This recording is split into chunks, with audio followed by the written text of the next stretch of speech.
Hello, അസ്സലാമു അലൈക്കും. നമുക്ക് എളുപ്പത്തിൽ എങ്ങനെ ചിക്കൻ കറി ഉണ്ടാക്കാൻ നോക്കിയാലോ. സവാള നന്നായി വാടി വരുന്നതിന് ശേഷം അതിലേക്ക് നമുക്ക് തക്കാളി പച്ചമുളക് ഇട്ട് കൊടുക്കുക. തക്കാളി പച്ചമുളക് ഇട്ട് കൊടുത്ത് നന്നായി ഒന്ന് ഇളക്കിയതിന് ശേഷം നമുക്ക് 5 മിനിറ്റ് മൂടി വെക്കാം.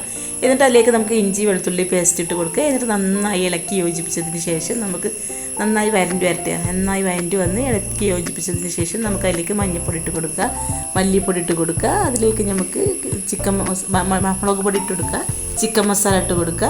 എന്നിട്ട് നന്നായി ഇളക്കി നന്നായി യോജിപ്പിച്ചതിന് ശേഷം നന്നായി വരണ്ടി വരണം കേട്ടോ. നന്നായി വരണ്ടി വന്നതിന് ശേഷം നമുക്ക് അതിലേക്ക് ചിക്കൻ ഇട്ട് കൊടുക്കുക. ചിക്കൻ ഇട്ട് കൊടുത്തിട്ട് നന്നായി ഇളക്കി എല്ലാ വശവും മസാല പിടിക്കുന്ന പോലെ നമുക്ക് നന്നായി ഇളക്കി കൊടുക്കുക. ഇളക്കി കൊടുത്തതിന് ശേഷം നമുക്ക് 2 ടീസ്പൂൺ വെളിച്ചെണ്ണ ഒഴിക്കുക. 2 ടീസ്പൂൺ വെളിച്ചെണ്ണ ഒഴിച്ചിട്ട് നമുക്കൊന്ന് മൂടി വെക്കാം.